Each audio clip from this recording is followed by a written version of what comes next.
মহান স্বাধীনতা দিবসে জাতির শ্রেষ্ঠ সন্তানদের প্রতি শ্রদ্ধা জানাতে সাভারে জাতীয় স্মৃতিসৌধে সর্বস্তরের মানুষের ঢল নেমেছে। সেখানে আছেন সহকর্মী সাজিদ আরাফাত। বিস্তারিত জানবো তার কাছ থেকে। সাজিদ, জানাবেন যারা স্মৃতিসৌধে আসছেন তাদের অভিব্যক্তি কি, তারা কি বলছেন?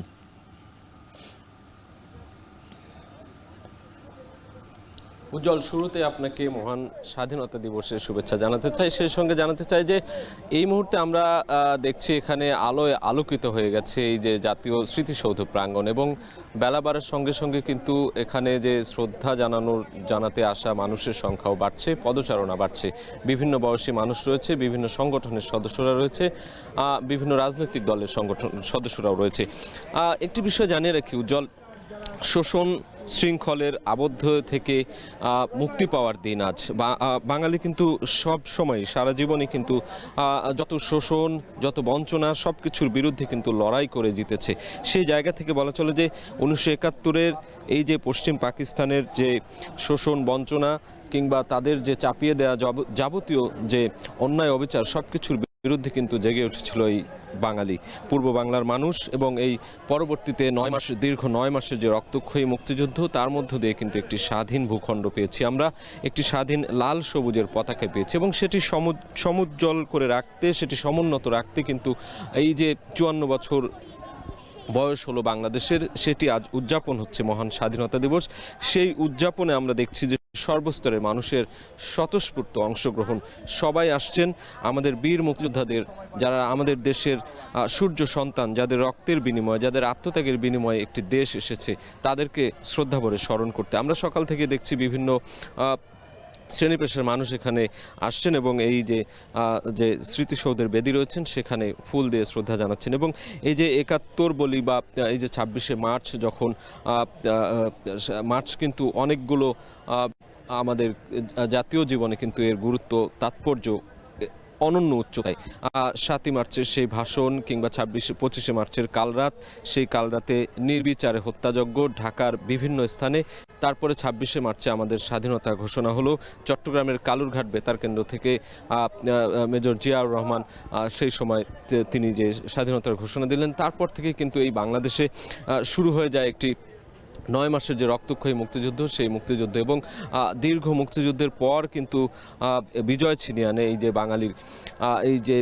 বাঙালির যে দামাল ছেলেরা, যারা মুক্তিযুদ্ধ করে 7 বীরশ্রেষ্ঠ, আরও যত শহীদ রয়েছেন, বীর উত্তম, বীর বিক্রম কিংবা আপামর জনগণ, সাধারণ কৃষক, খেটে খাওয়া মানুষ, সবার অংশগ্রহণের মধ্য দিয়ে কিন্তু এই বাংলাদেশ আমরা পেয়েছি। এবং প্রতি বছরের মতো আমরা দেখছি যে এই যে সকালবেলা যখন এখানে রাষ্ট্রীয় যে গুরুত্বপূর্ণ ব্যক্তিরা রয়েছেন, তাদের ফুল দিয়ে শ্রদ্ধা নিবেদন জানানোর পরপরই এখানে কিন্তু ঢল নামে। আমরা সেই চিত্রটি, সেই দৃশ্যটি আজও দেখতে পাচ্ছি যে এখানে ঢল নেমেছে। এই মুহূর্তে রাজনৈতিক নেতাকর্মীরাও রয়েছেন।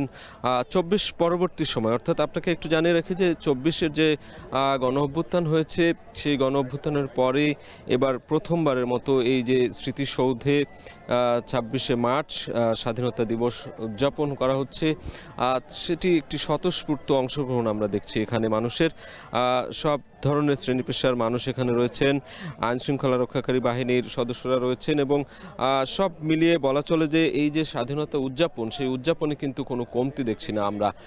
এবং এই যে বাঙালির মনে প্রতি বছর এই দিবসগুলো আসে, এই জাতীয় যে দিবসগুলো আসে, বিজয় দিবস, স্বাধীনতা দিবস কিংবা এই ধরনের আমাদের যে অর্জন, আমাদের জাতির জন্য যে অর্জনগুলো যে বয়ে নিয়ে এসেছে আমাদের যে জাতির শ্রেষ্ঠ সন্তানরা, জাতির সূর্য সন্তানরা, তাদেরকে শ্রদ্ধাভরে যে স্মরণ করার দিনক্ষণগুলো, সেগুলো কিন্তু খুব জাঁকজমকভাবে কিংবা খুব গাম্ভীর্যের সঙ্গে এখানে উদযাপন করা হয়। স্বাধীনতা মানেই তো আনন্দ, সেই আনন্দের আলোকছটাও কিন্তু আমরা দেখছি মানুষের মধ্যে। স্লোগানে এখানে সবাই আসছেন, ফুল দিয়ে শ্রদ্ধা জানিয়ে আবারও তারা এই স্থান ত্যাগ করছেন। তো এই ছিল আসলে এখন পর্যন্ত আমার কাছে থাকা জাতীয় স্মৃতিসৌধ থেকে সবশেষ খবর। সাভার জাতীয় স্মৃতিসৌধ থেকে যুক্ত ছিলেন সহকর্মী সাজিদ আরাফাত। এদিকে ঢাকার পাশাপাশি মহান স্বাধীনতা দিবসে ৭১-এর বীর সন্তানদের স্মরণ করছে পুরো জাতি। শ্রদ্ধা নিবেদনের আরও খবর জানতে চট্টগ্রামের কাট্টলী থেকে যুক্ত আছেন সহকর্মী ফয়সাল করিম, ময়মনসিংহ থেকে হাউনুর রশিদ এবং বরিশাল থেকে অমিত হাসান। শুরুতেই ফয়সালের কাছে যেতে চাই। ফয়সাল, বন্দরনগরীতে স্বাধীনতা দিবসে কি কি আনুষ্ঠানিকতা চলছে জানাবেন?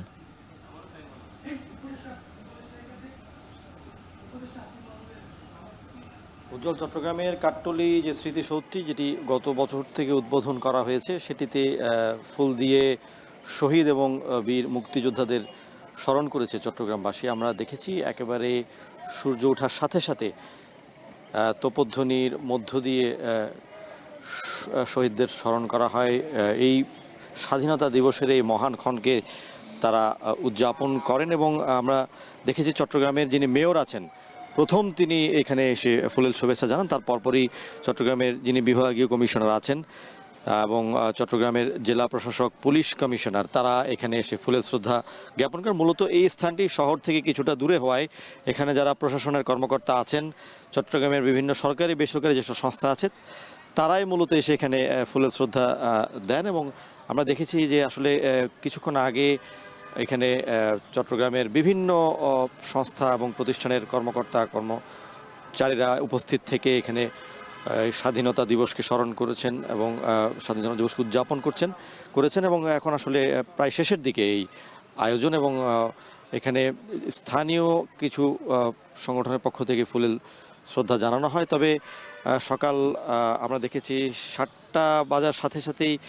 7টা বাজার পর্যন্ত আসলে এখানে ফুলেল শ্রদ্ধা জানানোর যে আনুষ্ঠানিকতা সেটি দেখা যায়। তবে 7টার পর থেকে এখানে ভিড়টা অনেকটাই কমে এসেছে এবং এখন মূলত যারা আইন শৃঙ্খলা বাহিনীর সদস্য আছেন তাদের উপস্থিতি রয়েছে। এবং চট্টগ্রামে কিন্তু এই স্মৃতিসৌধ ছাড়াও যে নতুন শহীদ মিনারটি হয়েছে চট্টগ্রামের কোতোয়ালিতে, সেই নতুন শহীদ মিনারেও আজকে ফুলেল শ্রদ্ধা জানানোর আনুষ্ঠানিকতা আছে বিভিন্ন সংগঠনের পক্ষ থেকে, সেখানেও ফুলেল শ্রদ্ধা জানানো হবে।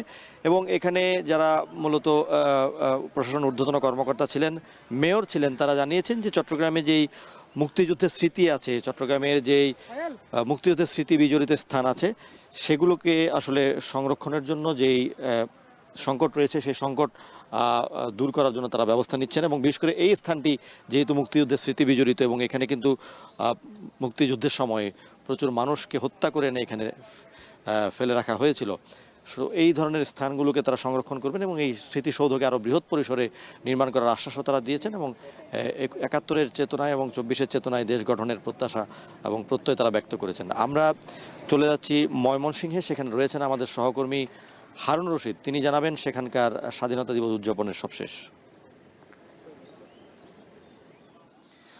ধন্যবাদ ফয়সাল। সারা দেশের মতো কিন্তু আজকেও ময়মনসিংহেও যথাযোগ্য মর্যাদায় উৎসবমুখর পরিবেশে স্বাধীনতা দিবসের যে আনুষ্ঠানিকতা সেটি কিন্তু পালিত হচ্ছে। এবং আমরা যেটি দেখছি যে আজকে সূর্যোদয়ের সাথে সাথে এখানে যে স্বাধীনতা দিবসের আনুষ্ঠানিকতা শুরু হয় এবং ভোরে ৩১ বার তুপধ্বনির মধ্য দিয়ে এই কর্মসূচিটি শুরু হয়। এবং এরপর কিন্তু ময়মনসিংহের বিভাগীয় কমিশনার মুক্তার আহমেদ তিনি পুষ্পস্তবক অর্পণ করেন এবং তারপর কিন্তু অন্যান্য যারা আছেন তারা বিভিন্ন সরকারি বেসরকারি প্রতিষ্ঠান, সর্বস্তরের মানুষ, শিক্ষা প্রতিষ্ঠান, সামাজিক সাংস্কৃতিক সংগঠন, মুক্তিযোদ্ধা সংসদ সহ সবাই কিন্তু এসে তারা এই পুষ্পস্তবক অর্পণ করেন। এখন কিন্তু এই পুষ্পস্তবক অর্পণের যে কার্যক্রম সেটি একেবারে শেষ পর্যায়ে। আমরা দেখছি যে এখন থেমে থেমে কিছুক্ষণ লোক কোনো প্রতিষ্ঠান বা ব্যক্তিগত পর্যায়ে লোকজন আসছেন, এসে কিন্তু তারা শ্রদ্ধা নিবেদন করছেন। এবং আমরা দেখলাম যে মাত্র পুষ্পস্তবক অর্পণ করলেন ময়মনসিংহ নার্সিং কলেজের যারা কর্মকর্তা রয়েছেন, তারা এখানে পুষ্পস্তবক অর্পণ করেছেন। এবং আমরা যদি একটু বলি যে আজকে কিন্তু যে ৩১ বার তুপধ্বনির মধ্য দিয়ে যে পুষ্পস্তবক অর্পণ কার্যক্রম শুরু হয়েছে সেটি এখনো চলছে। এবং এরপরে কিন্তু আমরা যতটুকু জানি যে সার্কিট হাউস মাঠে কুচকাওয়াজ এবং শারীরিক কসরতের যে অনুষ্ঠান সেটি অনুষ্ঠিত হবে সকাল ৮টায় এবং তার প্রস্তুতি কিন্তু চলছে। এবং আমি একটু যদি জানাই যে এই আজকের যে স্বাধীনতা দিবসের অনুষ্ঠান এবং এই পুষ্পস্তবক অর্পণের যে কার্যক্রম সেটি সুষ্ঠুভাবে সম্পন্ন করার জন্য জেলা প্রশাসন, সিটি কর্পোরেশন এবং পুলিশ প্রশাসনের পক্ষ থেকে কিন্তু ব্যাপক প্রস্তুতি গ্রহণ করা হয়েছিল। এবং আমরা দেখেছি যে যে সমস্ত সড়ক দিয়ে পুষ্পস্তবক অর্পণ করার জন্য মানুষজন এসেছেন এবং স্মৃতিসৌধের যে এলাকা এই এলাকাগুলোতে কিন্তু অতিরিক্ত নিরাপত্তা ব্যবস্থা গ্রহণ করা হয়েছে। আমরা সাদা পোশাকের পুলিশ সদস্যদের সাদা পোশাকে কিন্তু পুলিশ সদস্যরা দায়িত্ব পালন করেছেন এবং যারা পোশাকধারী পুলিশ রয়েছেন তারাও কিন্তু বিভিন্ন জায়গায় দায়িত্ব পালন করেছেন। বিশেষ করে যে মুক্তিযুদ্ধ স্মৃতিসৌধের যে এলাকা এবং যে সমস্ত এলাকা দিয়ে কিন্তু মানুষজন আসছেন সেখানে কিন্তু তারা কঠোর নিরাপত্তা নজরদারির মধ্যে রেখেছিলেন। তো সব মিলিয়ে এই ছিল আমার কাছে ময়মনসিংহ থেকে স্বাধীনতা দিবসে পুষ্পস্তবক অর্পণের সর্বশেষ খবর। এখন আমরা চলে যাচ্ছি বরিশালে, সেখানে রয়েছেন আমাদের সহকর্মী অমিত হাসান, তিনি জানাবেন সেখানকার বিস্তারিত।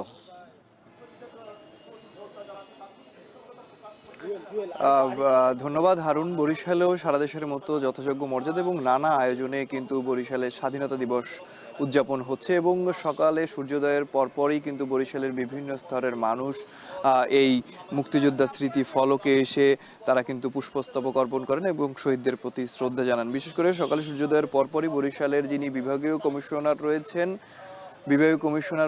রায়ান কাউসার, তিনি প্রথমেই তারা আসলে পুষ্পস্তবক অর্পণ করেছেন এবং তার পরপরই ডিআইজি, পুলিশ সুপার, জেলা প্রশাসক থেকে শুরু করে সকল ধরনের পুলিশ প্রশাসন, র্যাবের সদস্যরা রয়েছেন তারা কিন্তু পুষ্পস্তবক অর্পণ করেছেন একে একে। এর পরপরই যারা বিভিন্ন সরকারি বেসরকারি দপ্তরের কর্মকর্তা রয়েছেন, প্রতিষ্ঠানগুলো রয়েছেন তারা এসেছেন এবং এই মুহূর্তেও আপনারা দেখছেন যে বিভিন্ন যে সরকারি দপ্তরগুলো রয়েছে সেই দপ্তরের কর্মকর্তারা রয়েছে তারা কিন্তু আসছেন এবং শহীদদের প্রতি শ্রদ্ধা জানাচ্ছেন। এবং এই যেখানে জানানো হচ্ছে এই জায়গাটি মূলত শহীদ মুক্তিযোদ্ধা স্মৃতি ফলক এবং এর পাশাপাশি 30 গোডাউন এলাকায় যে শহীদ স্মৃতিস্তম্ভ রয়েছে সেখানেও কিন্তু আমরা দেখেছি বধ্যভূমিতে পুষ্পস্তবক অর্পণ করেছেন বিভিন্ন প্রশাসন থেকে এবং বিভিন্ন সরকারি বেসরকারি প্রতিষ্ঠানের যারা কর্মকর্তারা রয়েছেন। এবং এর পরপরই কিন্তু বিভিন্ন শিক্ষা প্রতিষ্ঠান যেগুলো রয়েছে, বিভিন্ন সরকারি বেসরকারি শিক্ষা প্রতিষ্ঠান রয়েছে, সেই শিক্ষা প্রতিষ্ঠানে যারা শিক্ষার্থী রয়েছেন, শিক্ষক রয়েছেন তারা একে একে আসছেন এবং ফুলের শ্রদ্ধা জানাচ্ছেন। এবং এখানে যারা আসছেন তাদের একটি আসলে প্রত্যাশা যে 24-এর গণঅভ্যুত্থান, 1971-এর মুক্তিযুদ্ধে যে বাংলাদেশ তারা পেয়েছে সেই বাংলাদেশ যাতে বৈষম্যহীন একটি বাংলাদেশ গড়ে তোলা যায় এবং এই বাংলাদেশে যেন কোনো বৈষম্য না থাকে, সবাই খুব সুন্দরভাবে স্বাধীনভাবে বেঁচে থাকতে পারে। এই দিনে এমনটাই প্রত্যাশা করেছেন যারা আগত রয়েছেন তারা। এবং বরিশালের সর্বস্তরের জনগণ কিন্তু উৎসব মুখর পরিবেশে এই দিনটি উদযাপন করছেন এবং এই ফুল দেওয়ার পরপরই কিন্তু সকাল 9টার সময় বরিশালের বেলস পার্কে যে একটি কুচকাওয়াজ রয়েছে সেখানেও কিন্তু বিভিন্ন প্রশাসনের লোকজন কিন্তু অংশগ্রহণ করবেন। এছাড়া যারা শিক্ষার্থী রয়েছেন তারা কুচকাওয়াজে অংশগ্রহণ করবেন এবং আপনারা দেখছেন যে বিভিন্ন প্রতিষ্ঠানের যারা রয়েছেন তারা কিন্তু ইতিমধ্যে এই শহীদ বেদিতে ফুল দিচ্ছেন, শ্রদ্ধা জানাচ্ছেন যারা শহীদ হয়েছেন মুক্তিযুদ্ধে এবং এই স্বাধীনতার জন্য যারা মুক্তি সংগ্রামে অংশগ্রহণ করেছিল তারা কিন্তু তাদের প্রতি শ্রদ্ধা জানাচ্ছেন বরিশালের সর্বস্তরের মানুষ। এবং ব্যক্তিগত পর্যায় থেকেও কিন্তু তারা বিভিন্ন ধরনের মানুষ তারা কিন্তু পুষ্পস্তবক অর্পণ করেছেন এবং সকাল থেকেই আমরা দেখেছি যে বিভিন্ন খণ্ডে খণ্ডে কিন্তু তারা এখানে উপস্থিত হচ্ছেন, বিভিন্ন ব্যানার নিয়ে, বিভিন্ন ফুলের চাক নিয়ে তারা এই মুক্তিযোদ্ধা স্মৃতি ফলকে আসছেন এবং শহীদদের প্রতি ফুলের শ্রদ্ধা জানাচ্ছে। এবং বিভিন্ন বয়সের মানুষ কিন্তু আপনারা এই মুহূর্তে দেখছেন, ছোট শিশু থেকে বিভিন্ন স্কুল কলেজের যারা শিক্ষার্থী রয়েছেন, বিভিন্ন কর্মকর্তা রয়েছেন, সরকারি বেসরকারি প্রতিষ্ঠানগুলোর সবাই কিন্তু এখানে আসছেন এবং স্বতঃস্ফূর্তভাবেই কিন্তু তারা ফুলের শ্রদ্ধা জানাচ্ছেন শহীদদের প্রতি। এবং আরেকটু জানিয়ে রাখি যে এই 26শে মার্চকে কেন্দ্র করে বরিশালে কিন্তু ব্যাপক নিরাপত্তা একটি রয়েছে এবং আমরা এই স্মৃতিফলক কিংবা বধ্যভূমিতেও আমরা দেখেছি যে পুলিশ প্রশাসনের যারা কর্মকর্তা রয়েছেন তারা নিরাপত্তা নিশ্চিতে কিন্তু কাজ করছেন যাতে কোনো ধরনের অপ্রীতিকর ঘটনা না ঘটে, সেক্ষেত্রেও কিন্তু তারা কাজ করছেন আমরা দেখেছি। এবং আমরা সকাল থেকেই দেখছি বিভিন্ন পর্যায়ের যারা কর্মকর্তারা রয়েছেন তারা এখানে আসছেন এবং ফুলের শ্রদ্ধা জানাচ্ছেন। বিভিন্ন বয়সের মানুষ, বিভিন্ন প্রতিষ্ঠান, প্রথমেই সূর্যোদয়ের সাথে সাথে বরিশালের বিভাগীয় কমিশনার ফুলের শ্রদ্ধা জানিয়েছেন, তারপর ডিআইজি এবং তারপর পুলিশ সুপার, জেলা প্রশাসক, সিভিল সার্জন, শিক্ষা বোর্ড, বিভিন্ন ধরনের সরকারি যে দপ্তরগুলো রয়েছে সেই দপ্তরগুলোর দপ্তরগুলোর যারা কর্মকর্তা কর্মচারী রয়েছেন তারা কিন্তু এখানে আসছেন এবং শহীদদের প্রতি ফুলের শ্রদ্ধা জানাচ্ছেন। এবং এছাড়াও বরিশালের বধ্যভূমিতেও কিন্তু এই ফুলের শ্রদ্ধা জানানো হয়েছে এবং সকাল 9টার সময় কিন্তু একটি কুচকাওয়াজের আয়োজন করা হয়েছে, সেটি বরিশালের বেলস পার্কে অনুষ্ঠিত হবে। তো বরিশাল থেকে এই ছিল আমার কাছে সর্বশেষ। উজ্জ্বল থেকে যুক্ত আছেন সহকর্মী মোকাররম হোসেন এবং বগুড়া থেকে যুক্ত আছেন সহকর্মী মাজেদুর রহমান। শুরুতেই রংপুরে যেতে চাই মোকাররমের কাছে। মোকাররম, জানাবেন স্বাধীনতা দিবসে আজ জেলায় আর কি কি কর্মসূচি রয়েছে, আর যারা শ্রদ্ধা নিবেদন করতে আসছেন তারা কি বলছেন? উজ্জ্বল, স্বাধীনতা ও জাতীয় দিবসের প্রত্যুষেই কিন্তু তোপধ্বনির মধ্য দিয়ে শুরু হয়েছে দিবসের আনুষ্ঠানিকতা। এরপরে রংপুরের প্রশাসনের শীর্ষ কর্মকর্তারা কেন্দ্রীয় শহীদ মিনারে পুষ্পস্তবক অর্পণ করেছেন এবং শহীদ বেদিতে পুষ্পার্ঘ অর্পণ শেষে তারা স্বাধীনতা দিবসের শুভেচ্ছা জানিয়ে তাদের যে মতামত সেটি জানিয়েছেন। একটু জানিয়ে রাখি, আজকে কিন্তু আরও বেশ কয়েকটি কর্মসূচি আছে, যেটি আপনি জানতে চেয়েছেন যে 9টার সময় রংপুর স্টেডিয়ামে একটি কুচকাওয়াজ রয়েছে, বর্ণাঢ্য কুচকাওয়াজ। এরপরে 11টায় মুক্তিযুদ্ধে আহত এবং শহীদ পরিবারদের সংবর্ধনা দেওয়া হবে এবং 11:30টায় সেখানে শহীদ পরিবারদের সাথে রংপুরের যে প্রশাসনের কর্মকর্তারা রয়েছেন তাদের কর্মসূচি আছে এবং দিনব্যাপী বিভিন্ন শিক্ষা প্রতিষ্ঠানের স্ব উদ্যোগে তাদের সুবিধাজনক সময় কিন্তু নানান ধরনের কর্মসূচি নেওয়ার কথা বলা হয়েছে। উজ্জ্বল, জানিয়ে রেখে রংপুরের যেই শহীদ বেদি যেখানে তৈরি করা হয়েছে এটি কিন্তু মুক্তিযুদ্ধের ইতিহাসের এক অনন্য সাক্ষী। এখানে 1971 সালে এক গণহত্যা সংঘটিত হয়েছিল, সেই যে গণহত্যা ধ্বংসযোগ্য হত্যাযোগ্য পরিচালনা করা হয়েছিল তার একটা বড় সাক্ষ্য হিসেবে এই টাউন হল চত্বর দাঁড়িয়ে আছে। এখানে একজন মুক্তিযোদ্ধার প্রত্যক্ষদর্শীর বর্ণনা আছে। তিনি বলছিলেন যে এইখানে তার জীবদ্দশায় তিনি মুক্তিযুদ্ধ পরবর্তী সময়ে যখন দেশ স্বাধীন হয়েছে 1971 সালের 17 ডিসেম্বর তিনি 167টি মাথার খুলি এখানে পেয়েছিলেন। এরপরে এই টাউন হলের পেছনে একটি আসলে গভীর কূপ ছিল, সেই কূপে নারীদেরকে ধরে নিয়ে এসে তাদেরকে অত্যাচার করে তাদেরকে হত্যা করা হয়েছিল এবং সেই কূপে নারীদের লাশ ফেলে আসলে সেই কূপটি ভরাট করা হয়েছে। একই সঙ্গে রংপুরে আরও যে 11টি বধ্যভূমি রয়েছে, প্রত্যেকটি বধ্যভূমিতেই কিন্তু হত্যাযজ্ঞের এক নৃশংস নিদর্শন হিসেবে রংপুরের বধ্যভূমিগুলো দাঁড়িয়ে আছে। সেই বধ্যভূমিগুলোর মধ্যে রংপুরের মুক্তিযুদ্ধের যে ইতিহাস, সেই গৌরব করবার মতো একটি ইতিহাসের জায়গা হচ্ছে রংপুরের নিষ্পেদগঞ্জ, যেখানে কিন্তু 1971 সালের 24শে মার্চ মুক্তিযুদ্ধের সূচনা হয়েছিল। পাকিস্তান বাহিনীর সঙ্গে স্থানীয়দের যে সংঘর্ষ বিরোধ, সেখানে পাকিস্তান হানাদার বা বাহিনী সহ বাঙালিদেরকে যে সংঘর্ষের জেরে সেখানে মুক্তিযুদ্ধের সূচনাটি হয়। একই সঙ্গে 1971-এর 3রা মার্চ রংপুরে মিছিলে গুলি করে 12 বছর বয়সী শঙ্কু সমজদারকে যে নিহত করা হয়, শহীদ করা হয়, সেই শঙ্কু সমজদারকে কিন্তু মুক্তিযুদ্ধের প্রথম শহীদ বলা হয়। এবং সেই স্বাধীনতা, সার্বভৌমত্ব, দেশ গঠন, প্রত্যেকটি বিপ্লবেই কিন্তু রংপুর ইতিহাসের বাঁকে বাঁকে একটি বড় ঢেউ এনে দিয়েছে। সেটি নুরুল দিন থেকে আবু সাইদ পর্যন্ত দেশ গঠনে মুক্তির সংগ্রামে রংপুরে একটি বড় অংশগ্রহণ ছিল, সেটি কিন্তু রংপুরের মানুষ ধারণ করছেন এবং সেই ধারণ করার জায়গা থেকে দেশ গঠনে তাদের যে অংশগ্রহণ সেটি তারা ব্যাপকভাবে সেই অংশগ্রহণের জায়গাটা নিশ্চিত করতে চান। এই মুহূর্তে রংপুর কেন্দ্রীয় শহীদ মিনারে পুষ্পস্তবক অর্পণের আনুষ্ঠানিকতা চলছে এবং এটি আরও খানিকক্ষণ চলবে। এই ছিল রংপুর থেকে এই মুহূর্তে সবশেষ। যেতে চাই বগুড়া, সেখানে আছে সহকর্মী মাজেদুর রহমান, তার কাছে জানবো বগুড়ার স্বাধীনতা দিবস উদযাপনের খবর। মাজেদ। হ্যাঁ, ধন্যবাদ মুকাররম।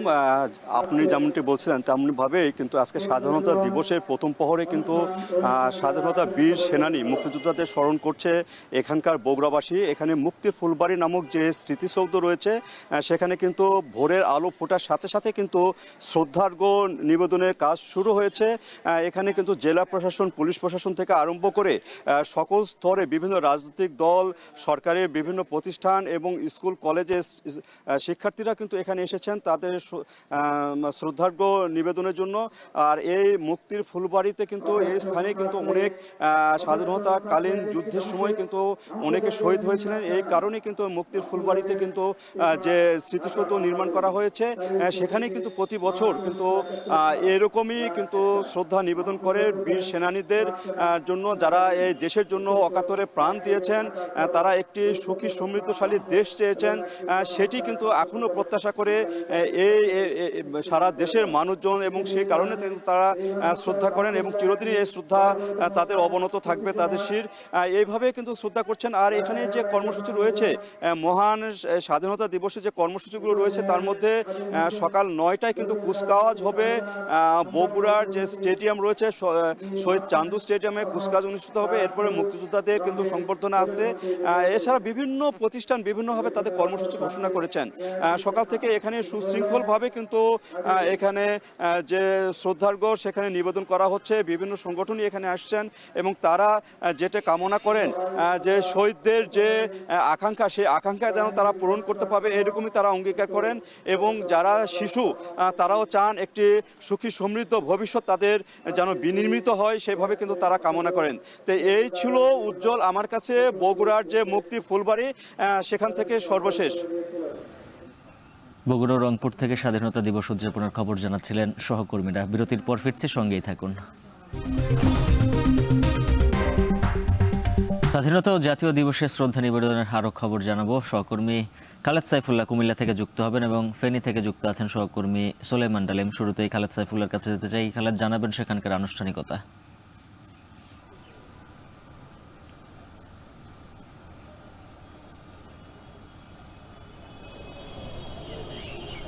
কুমিল্লায় যথাযোগ্য মর্যাদায় মহান স্বাধীনতা দিবস উদযাপিত হচ্ছে। সকালে 31 বার তোপধ্বনির মাধ্যমে দিবসটির সূচনা করেন জেলা প্রশাসক এবং পুলিশ সুপার মহোদয়। তারা এখানে ফুল দিয়ে শ্রদ্ধা নিবেদন করেন কুমিল্লা কেন্দ্রীয় শহীদ মিনারে।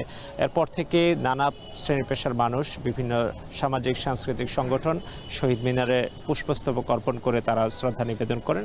এর নানা রকম কর্মসূচির মাধ্যমে কিন্তু কুমিল্লায় মহান স্বাধীনতা ও জাতীয় দিবস উদযাপিত হচ্ছে। বেলা বাড়ার সাথে সাথে বিভিন্ন ধরনের কর্মসূচি রয়েছে। ভাষা সৈনিক শহীদ ধীরেন্দ্রনাথ দত্ত স্টেডিয়ামে সকাল 9টা থেকে শিশু কিশোর সমাবেশ এবং কুচকাওয়াজ অনুষ্ঠিত হবে। তাছাড়া জেলখানা এবং শিশু কিশোর কেন্দ্র, পুনর্বাসন কেন্দ্র সহ প্রতিবন্ধী কেন্দ্র, সেগুলোতেও খাবার বিতরণ করা হবে। এবং কুমিল্লা টাউন হলে চিত্রাঙ্কন, চিত্র প্রদর্শনী রয়েছে। দিনে আসলে দিবসটি উপলক্ষে নানা রকম কর্মসূচি কিন্তু জেলা প্রশাসন এবং বিভিন্ন প্রতিষ্ঠানগুলো কিন্তু আলাদা আলাদাভাবে উদযাপন করছে। তাছাড়া কুমিল্লা প্রত্নতত্ত্ব অধিদপ্তরের যে প্রতিষ্ঠানগুলো রয়েছে, শালবন বিহার, সেই প্রতিষ্ঠানগুলোতে কিন্তু সাধারণ মানুষের জন্য উন্মুক্ত থাকবে প্রদর্শনীর জন্য। অর্থাৎ মহান স্বাধীনতা ও জাতীয় দিবসের নানা কর্মসূচিতে কুমিল্লা আজকে বিভিন্ন রকম ভাবে উদযাপিত হচ্ছে। মানুষের মধ্যে স্বতঃস্ফূর্ততা আমরা দেখছি। সকাল থেকেই কিন্তু এই শহীদ মিনারে প্রচুর মানুষের ভিড় নামে এবং বিভিন্ন শ্রেণী পেশার মানুষরা কিন্তু শহীদদেরকে স্মরণ করেন। 1971 সালের প্রথমে যে দুজন মানুষকে ধরে নিয়ে যাওয়া হয়েছিল সেনা ক্যাম্পে, পাক হানাদার বাহিনী, তারা হচ্ছেন কুমিল্লা জেলা প্রশাসক এবং তৎকালীন জেলা পুলিশ সুপার, এবং তাদেরকে কিন্তু তারা হত্যা করেন। এবং যার কারণে কুমিল্লার মানুষ কিন্তু মহান মুক্তিযুদ্ধের শুরু থেকেই পাক বর্বরতার বিরুদ্ধে সোচ্চার ছিল এবং সেই প্রেক্ষিতেই মানুষজন আজ তাদেরকে স্মরণ করছে যারা বীর শহীদ, যাদের আত্মত্যাগের মাধ্যমে বাংলাদেশ আজ এই 54 বছরের স্বাধীনতা দিবস উদযাপিত করছে। আমরা এই বিষয়গুলোতে আরও বেশি উদযাপনের খবর জানতে আমরা চলে যাচ্ছি ফেনীতে। সেখানে আছেন আমাদের সহকর্মী সোলাইমান ডালিম। সেখানে কিভাবে স্বাধীনতা দিবস উদযাপিত হচ্ছে তিনি সেখান থেকে আমাদেরকে জানাবেন। দিবস যথাযোগ্য মর্যাদায় পালিত হচ্ছে। আমরা দেখেছি যে এবারের স্বাধীনতা দিবসের যে আয়োজন ফেনী শহরে, সেটি আমরা একটু অন্যরকম দেখেছি। রমজানের এই স্বাধীনতা দিবসে আমরা দেখেছি যে সকাল থেকেই মানুষ বেরিয়ে এসছে এবং ফেনী শহরের জেলরস্ত যে স্মৃতিস্তম্ভ রয়েছে সেই স্মৃতিস্তম্ভে কিন্তু একদম ভোর থেকেই মানুষের যে স্রোত সেটি আমরা দেখেছি। আমরা দেখেছি যে সকাল ভোর 5টা যে 57 মিনিটে কিন্তু 31 বার তোপধ্বনির মাধ্যমে কিন্তু স্বাধীনতা দিবসের যে কার্যক্রম সেটি শুরু হয়েছে। এরপর আমরা দেখেছি যে জেলা প্রশাসক, পুলিশ সুপার, বিভিন্ন রাজনৈতিক দল এবং বিভিন্ন দপ্তরের যেসব কর্মকর্তা কর্মচারী রয়েছেন তারা কিন্তু শহীদ মিনারে এসেছেন এবং পুষ্পস্তবক অর্পণ করেছেন। আমরা দেখেছি যে মুক্তিযোদ্ধা এবং মুক্তিযোদ্ধা সন্ধান কমান্ড সহ অন্যান্য যারা রয়েছেন তারাও কিন্তু এই স্মৃতিস্তম্ভে এসেছেন। এছাড়াও আমরা কথা বলেছি জেলা প্রশাসনের সাথে। জেলা প্রশাসন যেটি জানিয়েছেন যে সকাল 8টা 30 মিনিটে কিন্তু শহীদ সালামী স্টেডিয়ামে যেটি রয়েছে সেখানে কিন্তু কুচকাওয়াজ এবং শিক্ষার্থীদের সমাবেশ এবং যে প্রদর্শনী রয়েছে সেটির আয়োজন করা হয়েছে। এছাড়াও সকাল 10টায় শহীদ মিনারে যে মুক্তিযুদ্ধের যে প্রামাণ্য চিত্র রয়েছে সেটি প্রদর্শন হওয়ার কথা রয়েছে। এছাড়াও সকাল 11:30টায় শিল্পকলা একাডেমিতে মুক্তিযোদ্ধাদের সংবর্ধনা এবং আলোচনা সভার আয়োজন করা হয়েছে। এছাড়াও আমরা দেখেছি যে এই যে স্বাধীনতা দিবসকে কেন্দ্র করে ফেনী কিন্তু গত কয়েকদিনে কিন্তু অনেক বর্ণের আলোকসজ্জায় সেজেছে এবং এতিমখানা সহ জেলখানা সহ অন্যান্য যেসব সরকারি স্থাপনা রয়েছে সেখানে কিন্তু বিশেষ আয়োজন করা হয়েছে। সর্বোপরি আমরা কথা বলেছি রাজনৈতিক দলের নেতাকর্মীদের সাথে, তারা যেমনটি বলেছেন যে অন্যান্য বছরের স্বাধীনতা দিবসের চাইতে এই বছরের স্বাধীনতা দিবসের মাত্রা একটু ভিন্ন রকম। আমরা দেখেছি যে সবার মধ্যে সাড়া মিলেছে এবং সবাই কিন্তু স্বাধীনতা দিবসের যে আমেজ, সেই আমেজে কিন্তু তারা অংশগ্রহণ করছেন এবং এই শহীদ সালামের যে কুচকাওয়াজ এবং প্রদর্শনী রয়েছে সেই প্রদর্শনীতে আমরা দেখেছি যে ইতিমধ্যে শিক্ষার্থীরা এসছেন এবং অংশগ্রহণ করছেন। তো এই ছিল ফেনীর জেল রোড থেকে আমাদের কাছে স্বাধীনতা দিবসের ফেনীর কার্যক্রমের সর্বশেষ।